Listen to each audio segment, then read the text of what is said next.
Buenas noches, muchas gracias por estar con nosotros aquí en el 11, en México Social. Lo hemos dicho muchas veces, pero creo que no hemos reflexionado suficiente.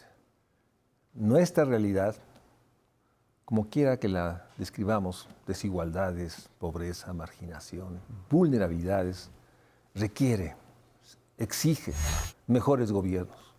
Mejores gobiernos que puedan gobernar incertidumbre. Una sensación que vivimos de que las cosas en lo inmediato o lo mediato cada día son más complejas.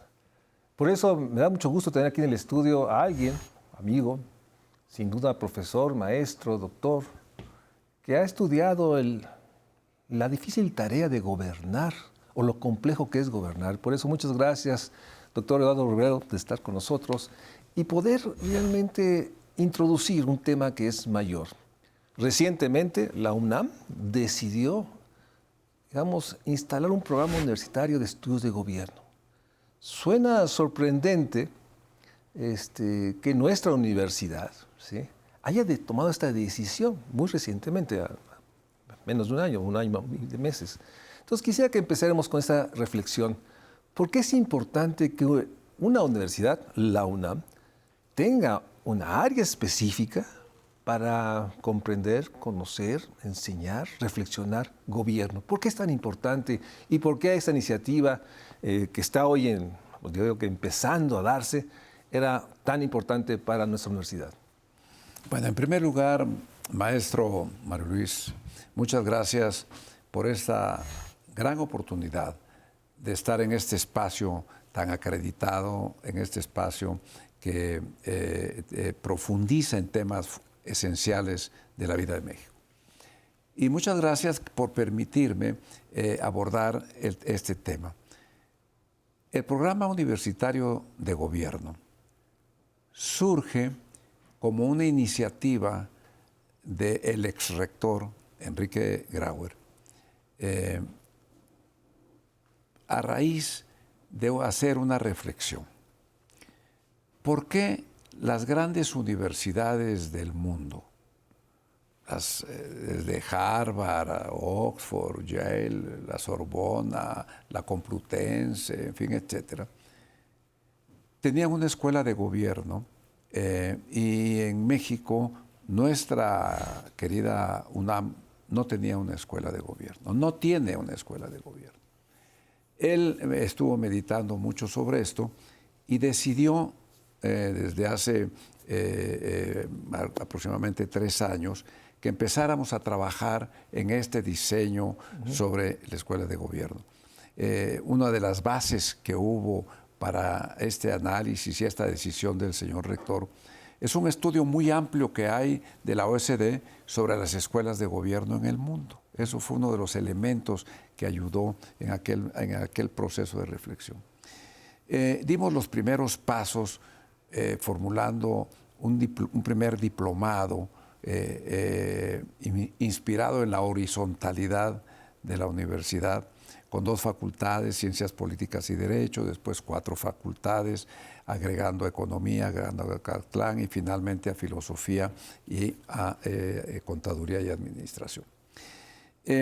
Esto obedece a esa decisión que el rector Grauer inicia a partir del 1 de enero del año pasado, emite un acuerdo. Y es al entonces secretario general, ahora rector de nuestra universidad, quien con una inteligencia, con un conocimiento tan amplio de la universidad, impulsa el proyecto y logra articular una horizontalidad muy eficiente, demostrando, como lo decía nuestro entrañable el doctor Sergio García Ramírez y nuestro maestro Rolando Cordera, una asignatura pendiente que teníamos de trabajar en la horizontalidad de nuestra UNAM. Es decir, que varias facultades unifiquen, participen, aporten sus conocimientos, sus investigaciones en este tema. El arte de gobernar, como bien lo ha dicho maestro, es un tema altamente complejo que ya no puede ser enfocado desde una sola perspectiva. Y se requiere la visión, en este caso, de 6 grandes facultades. Todos lo sabemos que en nuestra UNAM la docencia, la investigación, la divulgación que las facultades y los institutos generan es de una altísima calidad, de un gran prestigio, y sumados todos hacen sus aportaciones para impulsar este proyecto. Y en ese sentido, el programa universitario de gobierno, ¿qué vas a realizar? Porque déjame lanzarte la pregunta, ¿por qué es tan difícil gobernar? Bueno. Entonces, este programa, ¿cómo vinculas? Porque finalmente, digamos, yo creo que todos los que están oyendo y viendo dan cuenta que es difícil gobernar. Sí. No administrar, gobernar. Sí. Y en ese sentido, este programa, dime cuáles son sus ejes de trabajo para ayudar, pues yo diría, a que los que gobiernan o los que recibimos la acción del gobierno podamos exigir, plantear demandas. O sea, ¿qué va a hacer el programa ante esta realidad de que es muy difícil gobernar? Muy bien.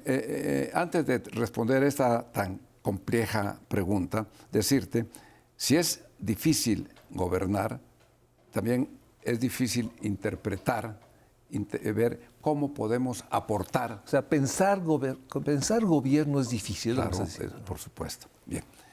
Por supuesto que lo es por lo complejo precisamente de gobernar. Bien. Y cada día más complejo. De lo que pretende el programa, ¿sí? Su objetivo específico es contribuir a dignificar el valor de la política. 1. 2. Contribuir a redignificar el valor del servicio público, de la burocracia. Contribuir para que quienes aspiran o ya ejercen el poder en el ejercicio público, podamos aportar elementos, herramientas que contribuyan a ser mejores gobiernos. Nuestro diplomado se llama justamente Buen Gobierno en Sociedades Complejas. ¿Por qué es difícil gobernar?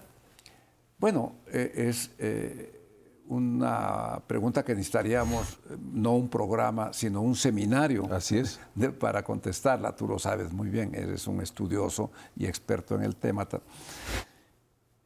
Lo es, yo diría, porque hay factores internos y factores externos que lo problematizan tan agudamente.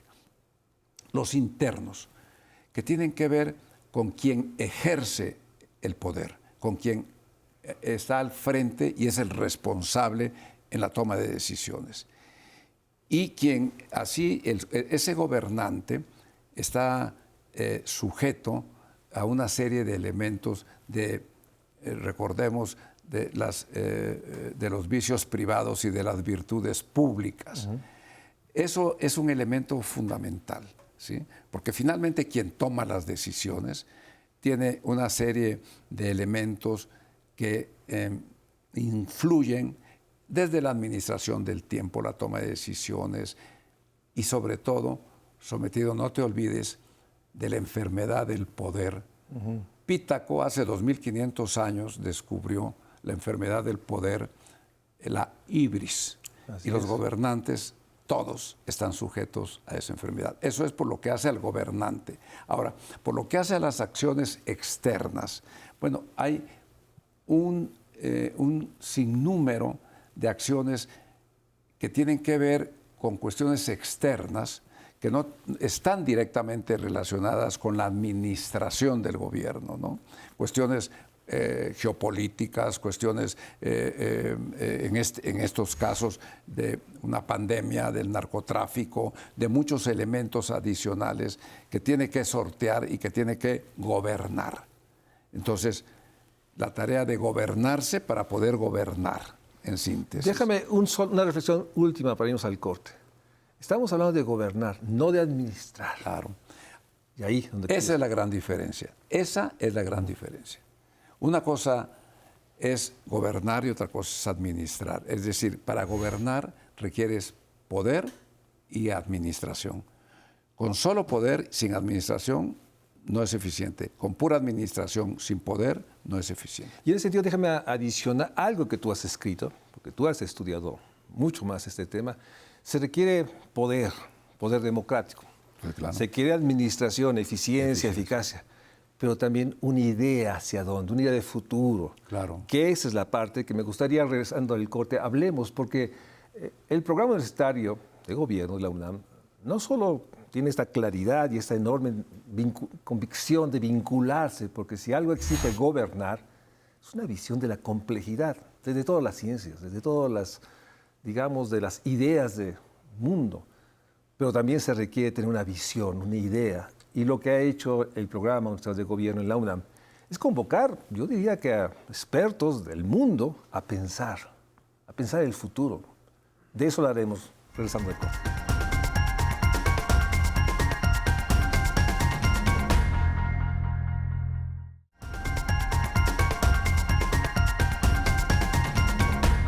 Gracias por seguir con nosotros. Estamos con el doctor Eduardo Robledo. En esta reflexión de gobernar su complejidad hay una gran palabra, una gran dimensión que me gustaría tu reflexión. Se puede gobernar si contamos con el requisito necesario y único, democracia. Democracia que permita gobernar. En ese sentido me gustaría tu reflexión de este vínculo, complejidad, el poder y democracia. Bien. Recordemos lo que dice nuestro amigo Inenarity, el filósofo político. La mayor amenaza hoy, de la democracia no es la eficiencia, no es la violencia, no es la corrupción. La mayor amenaza de la democracia es la simplicidad. No podemos tener ante sociedades tan complejas respuestas tan simples. Ese es un elemento fundamental, actualizando todos los conceptos que podamos poner sobre la mesa sobre el tema de la democracia a la hora de gobernar. Y en segundo lugar, tenemos que revisar, tenemos que pensar que los conceptos que dieron origen a nuestra democracia, hace más de 2000 años, en el mejor de los casos hace 200, etcétera, que funcionaron, tan funcionarios que aquí estamos y que tienen un valor. Tenemos la obligación hoy de repensar, readecuar, reincorporar en una sociedad en donde gobernar en un estado posmoderno, en una sociedad posmoderna y en riesgos globales existenciales, se hace sumamente complejo el acto de gobernar. En ese sentido, déjame introducir, tomando lo que dijiste, hoy nuestra humanidad tiene enormes amenazas. ¿Quién se hace cargo de esto, del futuro? ¿Sí? Cuando tenemos, hacemos de supuesto, gobernantes que tienen una enorme propensión a simplificar, todo lo resuelven en 10 minutos, 15 minutos nos dijeron algunos, ¿no? De inmediato, déjame decirte, todo se resuelve en un sexenio, cuando realmente sabemos que requiere muchos años, décadas, algunos problemas. ¿Quién se hace cargo de esa situación? Así es. Esa es la gran pregunta. Porque, como bien lo dice aquí, perdón. Sí, por favor. Como bien aquí lo dice Edgar Morán, pensar lo que nos espera como especie es vital, porque el futuro es incierto, pero inevitable. Y esa gran pregunta que nos hace ahí Edgar Morán, el maestro, en este coloquio en el que participaron 38 grandes pensadores, premios Nobel, en el que participaron destacadísimos académicos de 11 países, 15 mexicanos y mexicanas de todas las facultades de nuestra UNAM, durante 5 días haciendo esta reflexión. Hubieron, por supuesto, más preguntas que respuestas, pero que enriquecieron de manera sustancial el planteamiento. El cortoplacismo es sin lugar a dudas uno de los peores daños que ha hecho a la humanidad. El hecho de que ya hoy no veamos como lo fue antes, no veamos el futuro como una esperanza de ser mejores, sino con casi una certeza de que el futuro será peor que el presente. Eso es un elemento muy, muy, muy potente en términos de la convivencia de una sociedad y, por supuesto, de la sobrevivencia de la humanidad, ¿no? Es decir, ese cortoplacismo, estoy tomando un solo elemento de los muchos que se han planteado en este coloquio y que resumen en este libro, hacen que veamos que lo que somos es más lo que hemos destruido que lo que hemos construido como humanidad. Es decir, hemos construido grandes cosas, por supuesto, la humanidad tiene grandes adelantos, grandes cuestiones en todos los renglones, ¿no? En todas las ciencias, eso es innegable, es absurdo no pensarlo así. Pero a la hora de ver todo esto, cómo ha contribuido para construir un futuro mejor, resulta que la incertidumbre nos hace pensar que lo que hemos destruido como especie tal vez es peor, ¿no? Tal vez es mayor. Y en ese sentido, déjame volver, porque aceptando que hay una desilusión, desesperanza, apatía, frustración de que todo puede estar o va a ser peor. El tema de quién se hace cargo del futuro es que pareciera ser que hay un retraimiento, y regreso a la reflexión inicial del programa universitario, es que mientras no logremos que todos y todas hagan política y se involucren en lo público, en la política, pues ¿quién se hace cargo? Esa es la pregunta que apela. Y me gustaría hacerte la pregunta. Yo como tú, que lo hemos platicado muchas veces, hay un retraimiento a la política en lo político. Hay una sensación, como bien lo dijiste, de menosprecio. Entonces la pregunta es, ¿quién se hace cargo del futuro? Apela a volver a reivindicar la política y lo político. Claro. ¿Cómo?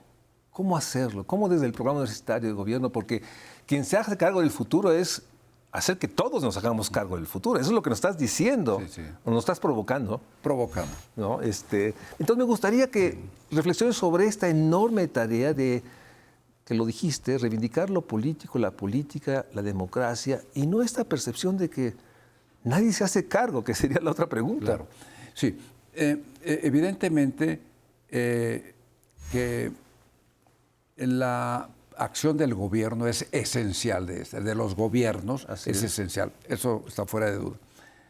En el último análisis de Oxford sobre los grandes riesgos globales, de los 12 riesgos globales que establece, partiendo desde el cambio climático, la inteligencia artificial, etc., etc., el número 12, Mario Luis, es la mala gobernanza mundial, como uno de los riesgos globales.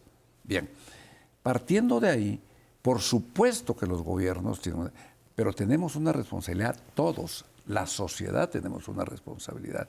Tenemos que asumir nuestra responsabilidad, tener conciencia del riesgo de las cosas, de lo que tenemos que aportar, de lo que tenemos que decir. Dice, por cierto, a propósito de elecciones, Mario, dice Harari en sus 21 lecciones sobre el futuro, que cuando se acerquen las elecciones y si un candidato no es capaz de contestarnos 4 preguntas diciéndonos, primero, ¿usted qué haría en relación con una guerra nuclear? 2, ¿usted qué haría para evitar el cambio climático? 3, ¿usted qué haría en relación con el tema de la inteligencia artificial y la acción de gobierno? Y 4, ¿usted qué haría para poder incorporar todos los temas que generen un mayor empleo, un mayor bienestar? ¿Y cómo ve para dentro de 40 años el futuro? y si no le contesta, no lo vote, dice, ¿no? Dice Harari. Sí. Bueno, estoy retomando más o menos, no literalmente, lo que dice este pensador. Y lo digo porque, en efecto, esto que está diciendo, con lo que tú mencionas, es que necesitamos, y ojalá así fuera, todas las herramientas, la educación, la instrucción, la capacitación, la política, el servicio público, todos tenemos algo que hacer. No nada más contemplarlo, no nada más lamentarlo, sino asumir una nueva cultura política, una nueva cultura en la que, bueno, el programa no puede ser responsable, puede ser un pequeño auxiliar, ayudante de esto. Nuestra universidad es tan potente, tan rica, tan extraordinaria, que seguramente está aportando ya, de siempre, está aportando para ello. Sin embargo, tenemos todavía una deuda todos. Yo creo que, por último, en septiembre, parece que las Naciones Unidas te ha escuchado tu preocupación, porque en septiembre las Naciones Unidas convoca a una cumbre de jefes de Estado. Sí. A una cumbre de jefes de Estado intentando responder a esta pregunta: ¿quién se hace cargo del futuro? O bien dicho, ¿qué responsabilidad tienen los gobiernos en esto? Yo te agradezco enormemente, doctor Eduardo Robledo, la oportunidad de dar estas pinceladas de este programa universitario que es tan importante. Y por otra parte decir, a mí me da mucho gusto que como responsable del programa universitario de gobierno, el responsable es Eduardo Robledo. Qué bueno que esa respuesta por lo menos está ahí contestada. Y sin duda el coloquio de septiembre, los otros eventos diplomados, es parte de esta enorme necesidad, como Eduardo Robledo, la universidad en su conjunto, la UNAM, plantea. Pensar el futuro requiere el esfuerzo de todas las visiones, todas las complejidades, con un objetivo fundamental: construir, hacer más y más democracia. ¿Qué es lo que puede construir gobiernos efectivos, políticos, mejores, más comprometidos?